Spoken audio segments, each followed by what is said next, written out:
Tuhan bersamamu. Dan bersama rohmu. Inilah Injil suci menurut Lukas. Dimuliakanlah Tuhan. Pada waktu itu Yesus sedang berdoa di salah satu tempat.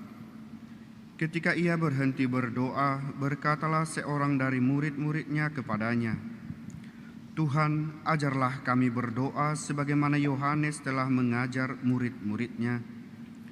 Maka Yesus berkata kepada mereka, "Bila kalian berdoa, katakanlah, Bapa, dikuduskanlah namamu, datanglah kerajaanmu, berilah kami setiap hari makanan yang secukupnya, dan ampunilah dosa kami, sebab kami pun mengampuni yang bersalah kepada kami, dan janganlah membawa kami ke dalam pencobaan."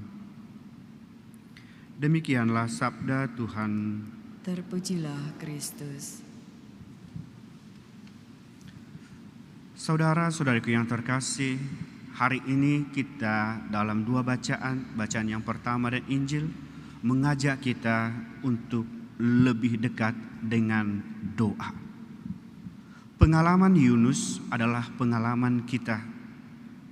Ketika dia mengalami kemarahan, dia tetap berdoa. Ketika dia mengalami sukacita, dia tetap berdoa. Dalam hidupnya, doa adalah sarana membangun relasi yang kuat dengan Allah. Dengan dia berdoa, dia bisa berkomunikasi lebih intim dengan Allah. Apa yang menjadi pergulatan hidupnya. Ketika dia menolak situasi yang ada, dia berdoa. Ketika dia marah dengan situasi yang ada, dia berdoa. Artinya, dengan doa, dia lebih dekat mengkomunikasikan apa yang ada di dalam dirinya, apa yang menjadi kegelisahannya. Demikian halnya dengan kita. Kita syukuri bulan ini adalah bulan Rosario, mengingatkan kepada kita bahwa dalam kegiatan kita, dalam situasi kita, kita harus menyempatkan diri untuk berdoa. Apa yang kita doakan? Yang pertama adalah diri kita memperoleh rahmat dari Allah. Saudara-saudariku yang terkasih, sesungguhnya berdoa adalah unsur penting dalam kehidupan. Sejauh dan sesibuk apapun rutinitas kita, harian kita, kita diharapkan untuk senantiasa meluangkan waktu untuk berdoa. Karena dengan berdoa adalah cara kita untuk mengikat lebih erat relasi dengan Allah. Dalam Injil hari ini, para murid meminta supaya Yesus mengajarkan mereka untuk berdoa. Yesus sang guru yang adalah seorang pendoa mengajarkan para murid sebuah doa yang sangat sempurna, yaitu doa Bapa kami. Sekilas, doa ini memang singkat.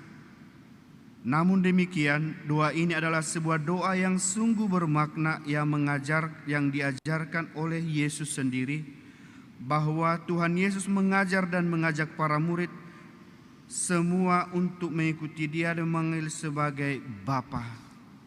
Memang dalam sering kita dengar atau doa spontan, kita selalu mengungkapkan identitas Allah. Misalnya, Bapa kami dalam surga, Allah yang maha besar, Allah yang maha rahim. Kita selalu mengungkapkan identitas Allah, bahwa dengan identitas itu kita mengakui adanya kebesaran Allah sendiri.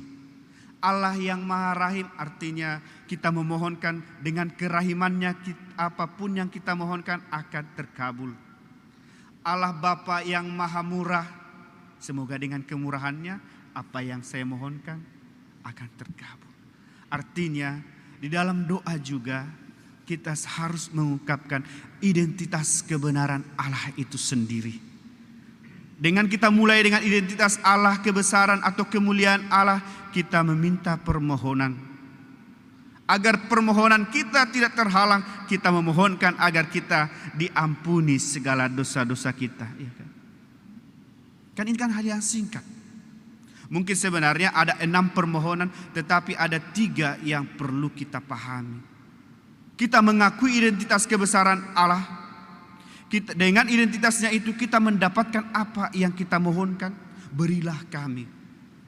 Ketika kita mengharap ada yang diberikan akan terkabul, maka agar jangan terhalang, ampunilah dosa-dosa kami. Kita mengakui bahwa kita memiliki masalah yang berat. Kita memiliki dosa yang berat sehingga kebesaran Allah agar tak terhalang, semoga kita dibersihkan.